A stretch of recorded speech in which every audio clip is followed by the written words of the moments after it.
I think the next thing that's going to be that we really like doing over here, especially over the last few years, is we're getting more and more into the array designs. So that would be like your 5G and stuff like that that's coming down the pipe, or millimeter wave type of designs.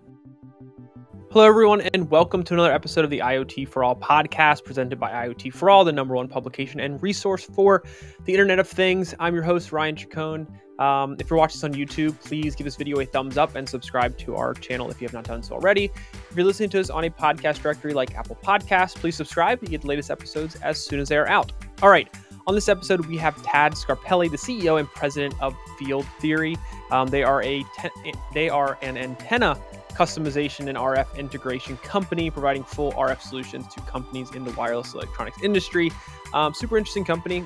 You've probably heard from Tad before. He's been on some of our other series talking about antennas, and we're going to dive more into that on this episode of the podcast. So the current state of antennas in IoT, the role antennas play in IoT devices, how to choose different types, what are the different types, what can go wrong if you choose the wrong one, and why it's so important to make the right selection.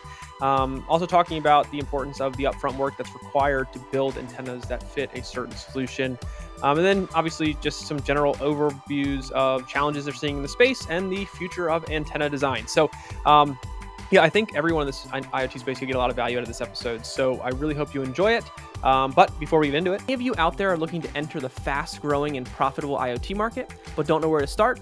Check out our sponsor, Leverage. Leverage's IoT solutions development platform provides everything you need to create turnkey IoT products that you can white label and resell under your own brand. To learn more, go to iotchangeseverything.com. That's iotchangeseverything.com. And without further ado, please enjoy this episode of the IoT For All podcast. Welcome, Tad, to the IoT For All podcast. Thanks for being here this week. Hey, thanks for having us. Absolutely. Looking forward to this conversation for sure. Let's kick it off by having you give a quick introduction about yourself to the audience. Well, I'm Tad Scarpelli. I've been an RF antenna engineer for over 20 years. I started off my career at Motorola, where I was doing GSM cell phones. Moved into 3G cell phones after that. After I left Motorola, I started up Field Theory, doing a lot of different consulting jobs. And eventually we grew this company 14 years later into we're a pretty large team here. So that's basically me. Fantastic. I'd love to hear two things. One is just a quick overview of what you do, what Field Theory does, the role you play in the space. But then it's always interesting when I have a founder on to be able to talk about the opportunity you kind of saw in the market and what brought the company to even exist, that you've obviously grown since then, but just kind of how you viewed the market, what you saw as an opportunity, and where your focus is now. Well, so you want me to start with how the company got to be? Yeah, just like the story behind kind of what opportunity did you see at the beginning to kind of start this up, and then through where you are now and kind of the role you play in the space. Okay, well, Field Theory started just kind of out of an idea where I got a phone call one day from a government sector saying they needed an RF antenna guy to come be part of a project. And my name kept coming up, and they knew I was potentially available. So I started Field Theory that day, and then met the team out in Rockford, Illinois. Went over the problem, and we ended up getting our first contract through that. We worked on that project for about 6 months, where we had to do an assessment of all sorts of different solutions for EMI problems and EMP. And based off of that, I started winning more and more jobs that spanned out into aerospace and other government projects. And then, however, as the Great Recession started to come to a tail end and companies were starting to innovate again, we started getting a lot of consumer products coming through. We've done a lot of IoT devices since about 2010 or so. Anything small from little contact sensors for security systems to really large type of devices that would be out in the world. Nowadays, we do probably between 20 to 30 projects a year, and those things can range from anything from small IoT devices to phased array designs for beamforming and for high gain and for data, and that could be for data transfer or for like steering a drone in a certain direction or whatever. Um, so we do a lot of that type of stuff nowadays. We range anywhere from maybe say about 100 megahertz is kind of our bottom end where we'd like to live for the antenna design stuff, but we've gone up as high as 78 gigahertz. So that's about where the company has gone over the last 14 years in what we do. We've got an RF lab here that's pretty significant. We've got two antenna chambers that can handle all those frequencies, two very high-powered supercomputers that have both CST and the REMCOM XF DDT on it. Get a little tongue twisted on that one. And then each engineer has outfitted what they need on their bench to do their RF job as well. And our mechanical engineer has a complete prototype set up where she can do 3D printing, a small CNC machine, a machine that also makes up PC boards in about a half hour. So we can do basically prototyping within 1 day of a product. So that allows us to do the speed to market for the clients. That's fantastic. That's awesome. So I wanted to be able to kind of start, or as we kind of move into this more part of the conversation here, start with a quick overview of kind of the current state of antennas in the IoT space. Just kind of your perspective, what does that look like? How are antennas kind of viewed? How are, obviously they play a huge role in things in IoT, but just what does the current state of the antenna industry look like when it comes to IoT in your opinion? Well, a lot of times it kind of depends where the company is at and what they're trying to do with the product. If it's Okay. a cheap product that they're trying to get out there quickly, you will see them kind of gravitate more to like some off the shelf design or something like that, where they're under the impression that an off the shelf design is going to be cheaper in the long run. We find that to not necessarily be true. A lot of the times that we do semi-custom or any of our reference designs into products, we find that these antennas can number one outperform those off-the-shelf antennas, but then also the BOM cost it can tend to be a bit cheaper as well. Okay. So the antenna though, but given that type of mindset, if people that want to use off the shelves, they have success with them. I'm not going to knock that, but a lot of times they're not quite getting either the data throughput or the range that they're looking for the wireless device. So the antenna basically is the lifeblood, if you will, for to make the connectivity happen. If the antenna is poor, then your range is going to be poor, and your company is going to be looked at as not a good product. So that's kind of where it comes into. And range with IoT devices is everything. I mean, that's the whole point of them in the first place, right? Yeah. Is that they're able to go a certain distance and from a wireless perspective. So one of the questions I wanted to kind of follow up, or I guess start this next part of the conversation around, is the role antennas play in the IoT space, as well as the different types of antennas that exist in the market. And if you could dive into kind of both those points, that'd be fantastic. Sure. So the role they play is they can determine what the IoT device looks like, as well as the range and connectivity.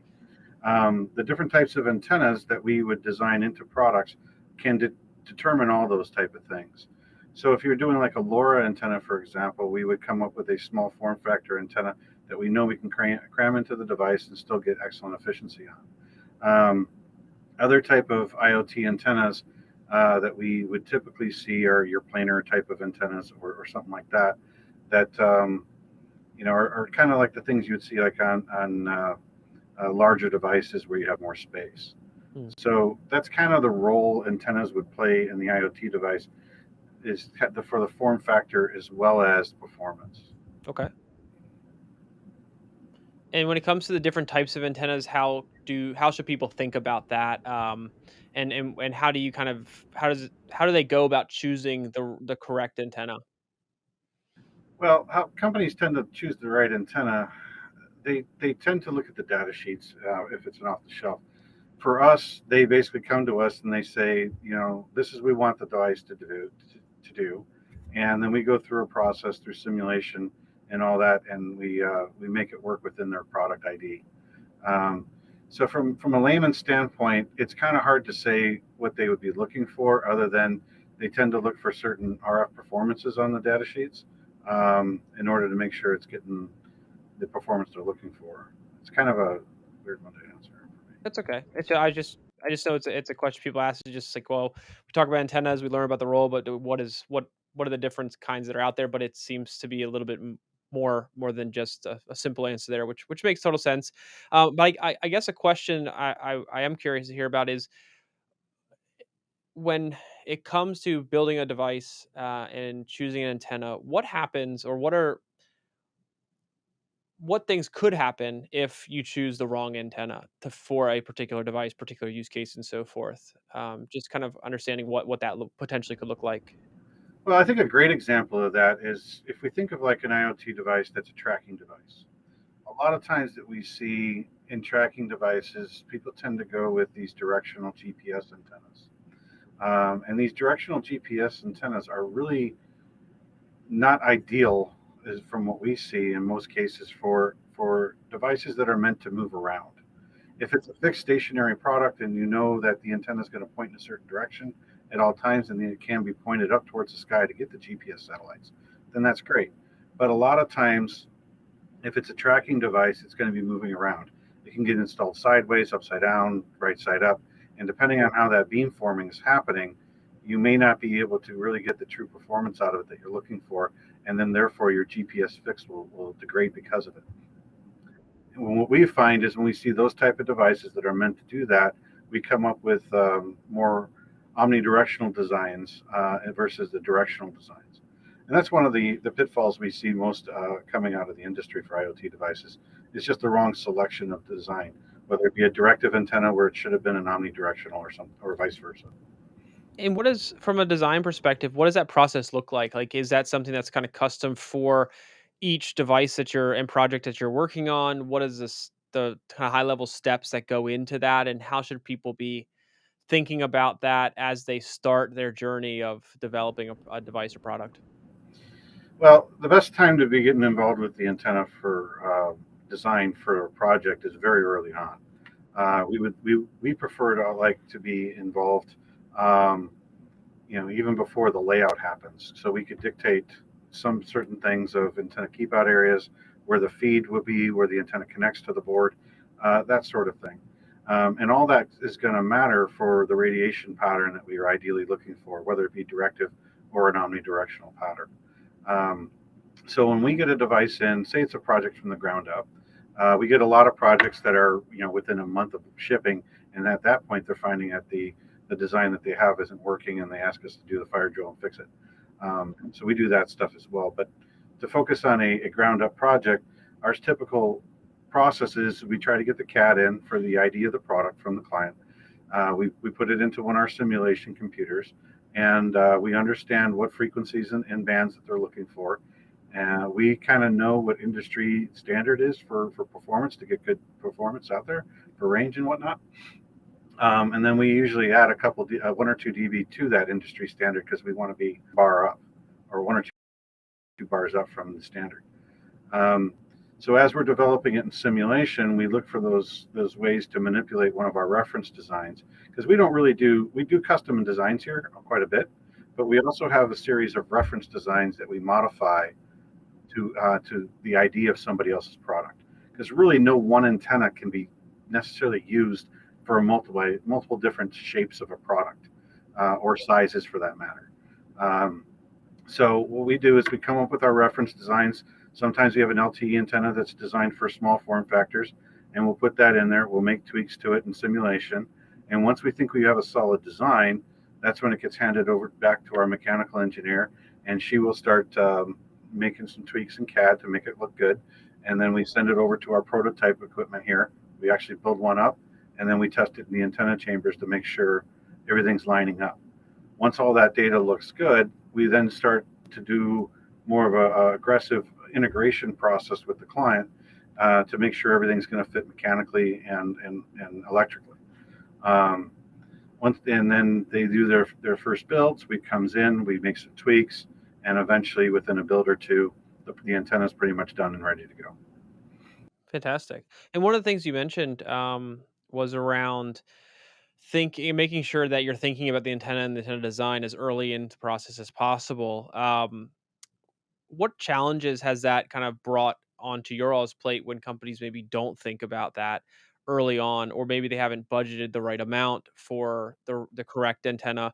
What kind of challenges does that kind of bring up? And then if there are any other challenges that you've kind of seen occur, just generally connected to what you all do, that'd be worth sharing. That'd be awesome. Yeah, I mean, most of the time that we see when it was just kind of an afterthought, saying, "Oh, I'm just going to pick a component off of one of the sourcing online sites, Mm, and the data sheet looks good, so let's just plug it in there and stick it wherever we want." right. Um, and then it is about usually, towards the middle to the end of the project, where they start doing the testing and they start realizing, or in a lot of cases, they're going for LTE certification, and they find out that they're failing a lot. Okay. And then that's when companies would tend to find us and say, "Hey, can you tune this thing?" And we would typically say, send us a unit. We'll do a quick baseline on where you're at, and then we can tell you how to move forward. In most cases, it's you have to take this antenna out that was off the shelf because there's nothing we can do with it. We can't make it work better.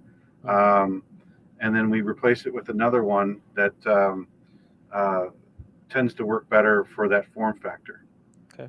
And then we do rigorous testing here on our side. It's not ideal because it is somewhat of a band-aid fix. Yeah. So we'll get you to pass, spec usually, and all the certifications. But instead of being, 2 or 3 dB over spec, you're kind of right at it. And we don't, I don't prefer like having things right at spec, but in those cases when we just don't have the time or the company doesn't have the budget to really make those changes, and the budget could be many things. It could not only be for the NRE for field theory, but it would also be, there's tooling changes that might need to happen or something like that. And there's just no time or cost in the project to do that. So we find ways to massage and make it work so they can at least get the product out on the market. And then we have a little conversation with them saying, "Hey, next product that you're doing for your refresh or anything like that, reach Right. out to us on the earlier side and we'll avoid all these pitfalls at the end." Perfect. Okay, makes a lot of sense. One of the last questions I wanted to ask you before I let you go here is around just what is the future of antenna design? Like, what things are happening in the space? What should people be paying attention to? What are you most excited about? Kind of where do you see things going when it comes to antennas? Because we've kind of taken a good chunk of our time here talking about the importance of them, which I think is critical for people to understand. But I'd be curious just to hear about your thoughts, kind of going forward with antennas in the IoT space. Yeah, I mean, one of the biggest things for IoT is, people are wanting to make the devices smaller, of course, and Right. want to put more and more radios into it. And the biggest thing people need to think about is the coexistence of all those antennas to each other to make sure that they're not desensing or interfering with each other inside that device. Um, that's one of the other biggest issues that we see out there is that. So the challenge that's coming forward is to put more radios and more connectivity in a small device and getting it out there. I think the next thing that's going to be that we really like doing over here, especially over the last few years, is we're getting more and more into the array designs. So that would be like your 5G and whatever stuff like that that's coming down the pipe, or millimeter wave type of designs, Hmm. and even more so steering with the phased arrays. We're doing some research here of new ways to do phased array, which will be a lower cost, but that's early stage for us right now. That's awesome. Yeah, fantastic. Well, I appreciate you taking the time here today to kind of just shed light on the importance of antennas in IoT products, kind of what they do, the role they play, and so forth. For our audience out there who's listening to this and maybe wants to follow up with questions, learn more about what it is that you all do, engage with you in some capacity, what's the best way that they can do that? Well, our website has a contact us little form to fill out, and when you fill that out, it goes directly to me. Okay. I look it over, and then Eunice and I sit it down, and then we get back to people usually within less than 24 hours. Oh, So the website is fieldtheoryinc.com. okay. Great. Well, we'll be sure we link that up in all the stuff we put out for this episode. But Ted, thank you so much for taking the time here to kind of talk about this topic. This isn't a topic we've had the opportunity to cover a lot of, but I know we get a lot of questions around it. So really appreciate it, and thank you for your time. Hey, thanks for your time, Ryan. Appreciate it. All right, everyone, thanks again for watching that episode of the IoT For All podcast. If you enjoyed the episode, please click the thumbs up button, subscribe to our channel, and be sure to hit the bell notification so you get the latest episodes as soon as they become available. Other than that, thanks again for watching, and we'll see you next time.